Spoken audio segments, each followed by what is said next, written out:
Hey investors, 1st February 2026 రోజు 716లో trade అయిన stock ఇప్పుడు 1800 పైన ట్రేడ్ అవుతుంది.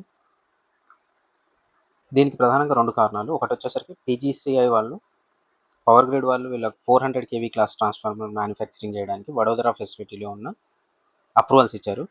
రెండోది వీళ్ళ కెపాసిటీని 16,000 MVA నుండి 63,000 MVAకి పెంచబోతున్నారు. అంటే ఆల్మోస్ట్ 4x కెపాసిటీ ఇంక్రీజ్ చేయబోతున్నారు.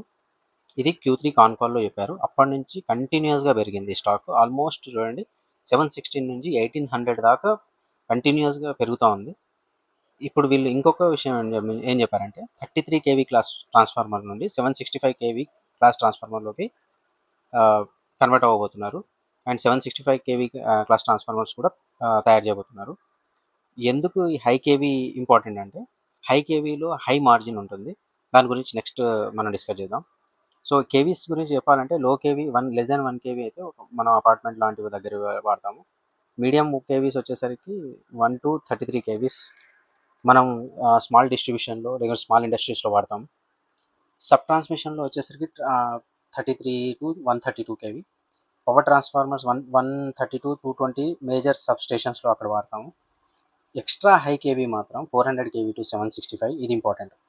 ఎక్కడి నుంచి వస్తుంది? ఇది పవర్ జనరేషన్స్ నుంచి చాలా లాంగ్ డిస్టెన్స్ క్యారీ చేయాలి అంటే హై ట్రాన్స్ఫార్మర్స్ అవసరం అవుతాయి.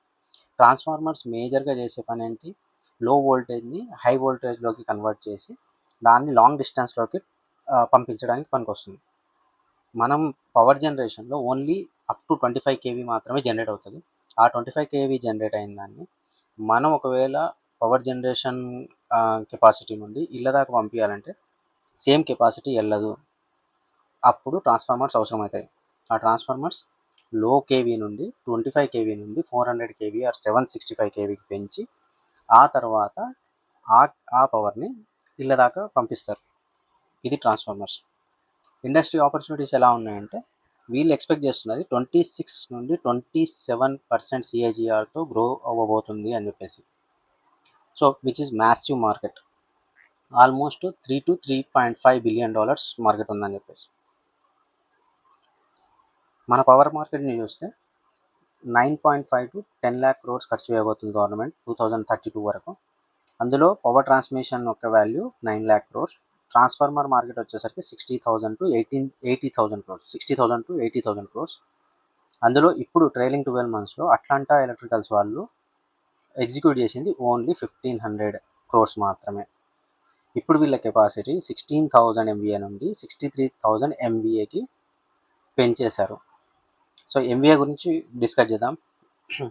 అసలు పీజీసీఐ వాళ్ళ ఇంపార్టెన్స్ ఏంటి? వీళ్ళు ఒకవేళ సర్టిఫై చేస్తే పెద్ద పెద్ద ఆర్డర్స్ వస్తాయి. Like 100 crores to 300 crores. ఒక్కసారి వీళ్ళు సర్టిఫై అయితే ప్రైవేట్ ప్లేయర్స్ కూడా పెద్ద పెద్ద ప్లేయర్స్ కూడా వీళ్ళకి ఆర్డర్స్ ఇచ్చే ఛాన్సెస్ ఉంటాయి. హై వోల్టేజ్ లాంటి 400 kV 765 kV చాలా తక్కువ ప్లేయర్స్ ఉంటారు. చాలా స్ట్రిక్ట్ అప్రూవల్స్ ఉంటాయి. మార్జిన్స్ మాత్రం చాలా ఎక్కువ ఉంటాయి. అందుకే ఎవరైతే 400 kV ప్లస్లో ట్రాన్స్ఫార్మర్స్ తయారు చేస్తారో వాళ్ళకు మంచి ఆర్డర్స్ ఉంటాయి. ఇంకా ఈ ఎంట్రీ బ్యారియర్ ఉంటుంది. ఎవరు పడితే వాళ్ళు 400 kV తయారు చేయలేరు. సో క్వాలిటీ చెక్స్ ఉంటాయి. పాస్ట్ పర్ఫార్మెన్స్ కూడా చూస్తారు. ఇవన్నీ చూసిన తర్వాతనే పీజీసీఐ వాళ్ళు స్ట్రిక్ట్గా వాళ్ళు అప్రూవల్స్ ఇస్తారు. సో వన్స్ అప్రూవల్ ఇచ్చారు అంటే they can do much more production into 400 kVs. So పెద్ద పెద్ద ఆర్డర్స్ వచ్చే ఛాన్సెస్ ఎక్కువగా ఉన్నాయి, which is a good sign. ఇక్కడ చూస్తే Tier 1, Tier 2లో Tier 3 ఒక 3 సెగ్మెంట్స్ చూసుకుందాం. సో Tier 1లో మేజర్గా 400 to 765 kVs తయారు చేసే కంపెనీస్ లైక్ హిటాచి ఇండియా కానీ జీఈ వర్నోవా లాంటి కంపెనీస్. ఇవి ఎప్పుడు కూడా మీరు 100 PE కింద ట్రేడ్ అవ్వవు. దానికి కారణం హై మార్జిన్స్. సో ఇక్కడ కొంతమంది ప్లేయర్స్ ఉంటారు, వచ్చే ఆర్డర్స్ అన్ని వీళ్ళకే వస్తాయి. Tier 2లో టారిల్ లాంటి కంపెనీస్ ఉంటాయి, వోల్టాంప్ లాంటివి. సో వీళ్ళకి కొంచెం మార్జిన్ ప్రెజర్ ఉంటుంది, మార్జిన్ తక్కువ అని ఉంటుంది. ఇంకా 33 kV అట్లాంటివి అంటే చాలామంది ప్లేయర్స్ ఉన్నారు. ఆల్మోస్ట్ 300 పైన ట్రాన్స్ఫార్మర్ కంపెనీస్ ఉన్నాయి ఇండియాలో. కాకపోతే హై 400 kV ఆ పైన ఉండేవి చాలా చాలా తక్కువ కంపెనీస్. ఒకవేళ 400 kVలోకి వెళ్ళిపోయింది అంటే అది హై మోట్ ఉన్న బిజినెస్ అని అర్థం. ఆర్డర్ బుక్ విషయానికి వస్తే 2,451 crores ప్రజెంట్ ఆర్డర్ బుక్ ఉంది. ట్రైలింగ్ 12 monthsలో 1,500 crores ఉంది. ఆల్మోస్ట్ 2x ఆర్డర్ బుక్ ఉంది, విచ్ ఇస్ గుడ్ సైన్. కానీ వీళ్ళు కెపాసిటీ పెంచింది ఆల్మోస్ట్ 4x. ఇక్కడ ఆర్డర్ బుక్ ఉంది జస్ట్ 2x. జస్ట్ అక్కడ ఆర్డర్ కెపాసిటీ 4x అయింది కాబట్టి మనకు ఆర్డర్ ఎగ్జిక్యూషన్ కూడా 4x అవ్వదు, ఎందుకంటే అక్కడ ఆర్డర్సే లేవు. వీళ్ళు చెప్తుంది ఏంటంటే ఎవ్రీ క్వార్టర్లో 700 crores నుండి ఆర్డర్స్ వస్తున్నాయి ఎవ్రీ క్వార్టర్కి. అంటే 7 4 2800 crores, ఆల్మోస్ట్ 24 to 2800 crores ఆ రేంజ్లో వీళ్ళకి ఆర్డర్స్ వస్తున్నాయి. లాస్ట్ ఫ్యూ ఇయర్స్గా 40% గ్రోత్ ఉంది వీళ్ళ దగ్గర. ఇన్ ఫ్యూచర్లో కూడా 40% గ్రో అవుతామంటున్నారు, అంత ఈజీ కాదు. ఇంకో విషయం, వీళ్ళకున్న బెటర్ మార్జిన్స్ ఎందుకంటే, సో 220 kV నేను చెప్పాను కదా, హై కేవీ ఉంటే మార్జిన్స్ ఎక్కువ. 220 kV కాంట్రిబ్యూట్స్ టు 45%, 132 kV వచ్చేసరికి 19% కాంట్రిబ్యూట్ చేస్తుంది, 62 kV 32%. ఎప్పుడైతే హై కేవీ ఉన్న బిజినెస్ ప్రొడక్ట్ మిక్స్ ఎక్కువ అవుతుందో అప్పుడు మార్జిన్స్ బాగా పెరుగుతాయి. సో అప్పుడు టాప్ లైన్ కన్నా బాటమ్ లైన్ బాగా పెరుగుతుంది, అదొకటి గుర్తుపెట్టుకోండి. సో కాన్కాల్లో ఇంకొకరు అడిగారు, సో చాలామంది అందరు ప్లేయర్స్ కెపాసిటీ ఎక్స్పాన్షన్ చేస్తున్నారు. సో కెపాసిటీ ఎక్స్పాన్షన్ అందరూ చేస్తే ఏమైనా మార్జిన్ ప్రెషర్ ఉంటుందా అని చెప్పేసి. ప్రజెంట్గా అయితే అలాంటి సిచ్యువేషన్ ఏం లేదు, డిమాండ్ ఎక్కువ ఉంది. సో డిమాండ్ అండ్ సప్లై బ్యాలెన్స్లోనే ఉంది. సో డిమాండ్ హై ఉంది. నెక్స్ట్ 2 to 3 ఇయర్స్లో, 3 to 4 ఇయర్స్లో మాత్రం అలాంటి ఇష్యూస్ ఏమి ఉండకపోవచ్చు అంటున్నారు. బట్ ఒకవేళ అందరూ కెపాసిటీస్ పెంచేస్తే ఖచ్చితంగా వీళ్ళపైన ఒక ఎఫెక్ట్ అయితే ఉంటుంది. ఇంకా ఎగ్జిక్యూషన్ పీరియడ్ గురించి మాట్లాడితే 220 kV క్లాస్ ట్రాన్స్ఫార్మర్ తయారు చేయడానికి ఆల్మోస్ట్ 10 months పడుతుంది. 66 kVకి అయితే 4 months, 132 kVకి అయితే 6 months పడుతుంది. మనం ఇంతకుముందు చెప్పిన 2451 crores ఆర్డర్ ఉంది. సో వీళ్ళు ఇది నెక్స్ట్ 1.5 yearలో ఎగ్జిక్యూట్ చేయబోతున్నారు. 1.5 years అంటే 18 monthsలో.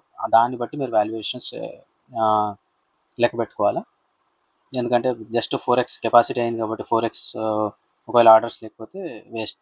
ఆల్మోస్ట్ 80 PA పైన 87 PEలో ట్రేడ్ అవుతుంది. ఇంకొక ఇంట్రెస్టింగ్ విషయం ఏంటంటే, ఒక చైనీస్ ప్లేయర్ ఎంటర్ అయ్యారు. సో డిమాండ్ ఎక్కువ ఉంది, బట్ ఇండియన్ గవర్నమెంట్ అలో చేశారని చెప్పేసి వీళ్ళ మేనేజ్మెంట్ చెప్తున్నారు. సో నెక్స్ట్ 18 to 20 monthsలో ఒక ప్లేయర్ మాత్రం అగ్రీ అయ్యారు, they want to enter into transformer segment. కాకపోతే డైరెక్ట్ ట్రాన్స్ఫార్మర్ కాదు, ప్రాక్సీ ప్లేయర్ లాగా అనుకుంటా. మరి దీని గురించి ఇంకా ఫర్దర్గా స్టడీ చేయాలి, నేను చెప్తాను. సో ఫైనాన్షియల్ గురించి చెప్పాలంటే, స్టాక్ PE 86లో ట్రేడ్ అవుతుంది, high PE.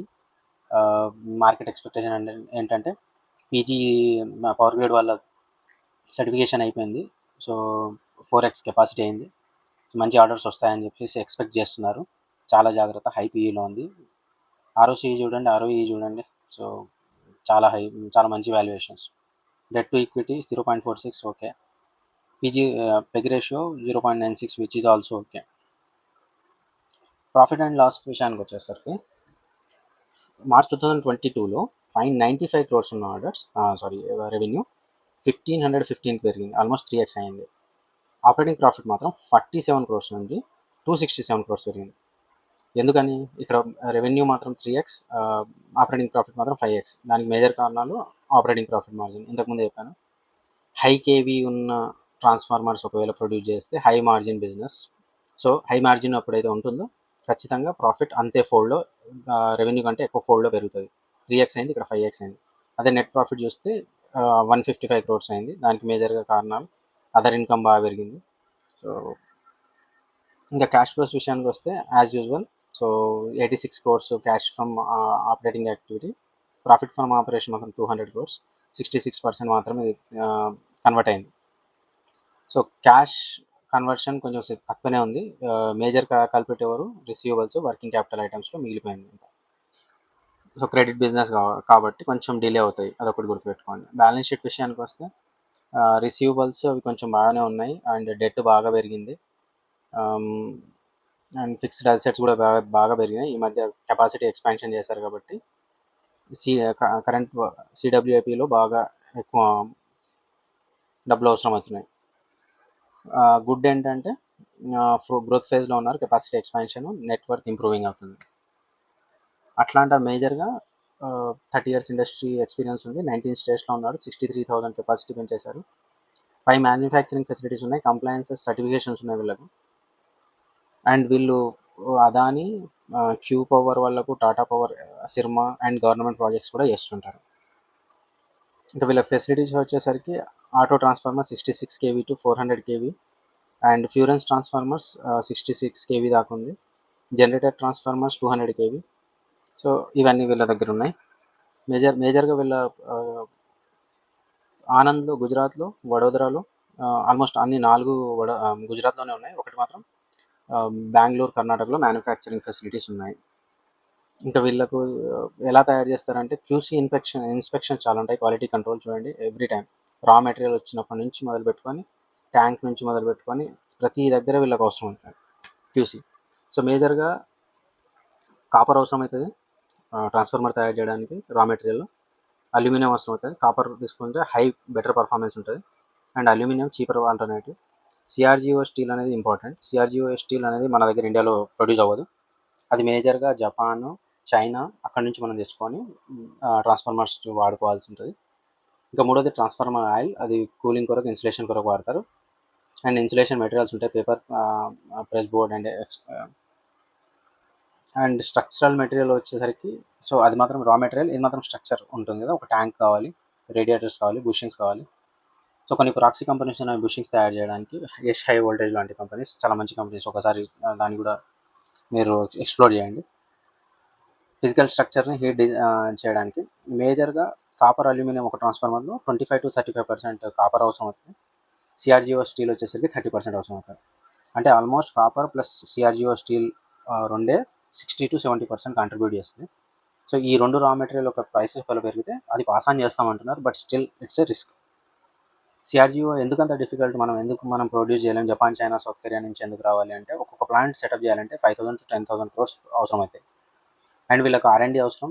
So technology barrier ఒకటి ఉంటుంది. సో ఎవరు పడితే వాళ్ళు రాదు. ఒక చిన్న ఎర్రర్ కూడా జరిగినా హ్యూజ్ ఎఫిషియన్సీ లాస్ అవుతుంది. సో దానివల్ల పవర్ జనరేషన్ ఎంత చేసినా పవర్ లాస్ ఎక్కువ అవుతుంది. కాబట్టి ఈ సిఆర్జిఓ స్టీల్ని మాత్రమే వాడాలి. అది కూడా కొంతమంది ప్లేయర్స్ దగ్గర నుంచే తెచ్చుకోవాలి. ఇంకా రిస్క్ల దగ్గరకు వచ్చేసరికి, రిస్క్ అంటే ముందు, సో వీళ్ళు 63,000 MVA అన్నారు కదా. బేసిక్గా MVA అంటే మీరు అవుట్పుట్ లాగా థింక్ చేయండి. లైక్ వీళ్ళు ఎంత అవుట్పుట్ తయారు చేయగలుగుతారు. ఫర్ ఎగ్జాంపుల్ 2 ట్రాన్స్ఫార్మర్స్ ఉన్నాయనుకుందాం. ఆర్డర్ వచ్చేటప్పుడు వీళ్ళకు 33 kV ట్రాన్స్ఫార్మర్, 33 + 11 50 MVA ట్రాన్స్ఫార్మర్ కావాలని అడుగుతారు. దాని మీనింగ్ ఏంటంటే 33 kV స్టెప్ డౌన్ ట్రాన్స్ఫార్మర్ రెండు ఉంటాయి, స్టెప్ అప్ అని, స్టెప్ డౌన్ అని. స్టెప్ అప్ అంటే తక్కువ ఉన్న వోల్టేజ్ని హై వోల్టేజ్లో కన్వర్ట్ చేసేది. For example 11 to 33 kV convert చేయడం. అండ్ అది కన్వర్ట్ చేసేటప్పుడు ట్రాన్స్ఫార్మర్ యొక్క కెపాసిటీ కూడా ఇంపార్టెన్స్ ఉంటుంది. అది MVAలో క్యాలిక్యులేట్ చేస్తారు. ఫర్ ఎగ్జాంపుల్ ఒక 2 ట్రాన్స్ఫార్మర్లు సేమ్ ఉన్నా ఇంటర్నల్గా మెటీరియల్ వేరే వాడతారు. ఫర్ ఎగ్జాంపుల్ ఎక్కువ కాపర్ వాడి ఎక్కువ వైండింగ్ చేస్తే దాని కెపాసిటీ ఎక్కువ ఉంటుంది, దాన్ని హై MVA అంటారు. సో తక్కువ మెటీరియల్ వాడితే తక్కువ MVA. బేస్డ్ ఆన్ MVA ఒక్కొక్క ట్రాన్స్ఫార్మర్ ఆర్డర్ వస్తుంది. రిస్క్ గురించి మాట్లాడుకుంటే, working capital heavy business, receivables inventory చాలా హైగా ఉన్నాయి. So cash stock for 6 months దాకా స్టక్ అవుతుంది. కెపాసిటీ యూటిలైజేషన్ కూడా చాలా రిస్క్, 4x కెపాసిటీ యాడ్ అవుతుంది. ఈ డిమాండ్స్లో అండర్ యూటిలైజేషన్ జరిగితే ఖచ్చితంగా ఇది ఒక పెద్ద రిస్క్. ఎగ్జిక్యూషన్ రిస్క్ వచ్చేసరికి న్యూ ప్లాంట్స్ వస్తున్నాయి, హై కేవీ ఎక్స్పాన్షన్స్, ఒకవేళ డిలేస్ జరిగితే, క్వాలిటీ ఇష్యూస్ ఏమైనా జరిగితే ఖచ్చితంగా వాళ్ళ బ్రాండ్ దెబ్బతింటుంది. 4th one, high growth expectations, revenue expected చాలా ఎక్కువగా పెరుగుతుంది అనుకుంటారు, ఎందుకంటే 4x కెపాసిటీ పెంచుతున్నారు, అందుకే హై పీఈ ఇస్తుంది మార్కెట్. ఇంకా వాల్యుయేషన్ రిస్క్, ఇంతకుముందు చెప్పినట్టు హై పీఈ ఇచ్చింది కాబట్టి ఖచ్చితంగా ఏ మాత్రం చిన్నగా తేడా కొట్టినా ఖచ్చితంగా రిస్క్ మాత్రం చాలా పెద్దగా ఉంటుంది, షార్ప్ కరెక్షన్స్ వస్తే జాగ్రత్త. ఇండస్ట్రీ ఓవర్ కెపాసిటీ, నేను ఇంతకుముందు చెప్పినట్టు 300 ట్రాన్స్ఫార్మర్ కంపెనీస్ ఉన్నాయి, అందరూ కెపాసిటీ పెంచుతున్నారు. సో ఒకవేళ అందరూ పెంచుకుంటూ పోతే అంత డిమాండ్ ఉంటుందా? సో ఉన్నదే 70,000 crores మనకు నెక్స్ట్ 2032 వరకు మనకు బడ్జెట్ ఉంది. సో అందులో అందరూ కెపాసిటీ పెంచితే ఓవర్ కెపాసిటీ అయ్యి ఖచ్చితంగా అందరికీ రిస్క్ అవుద్ది. సో ఒక్క మాటలో చెప్పాలంటే, Atlanta is high growth story but also high execution, high cash flow risk business where one mistake can hurt sharply. So దీని గురించి మీరేమనుకుంటున్నారు? కామెంట్ చేయండి. Please subscribe. Thank you.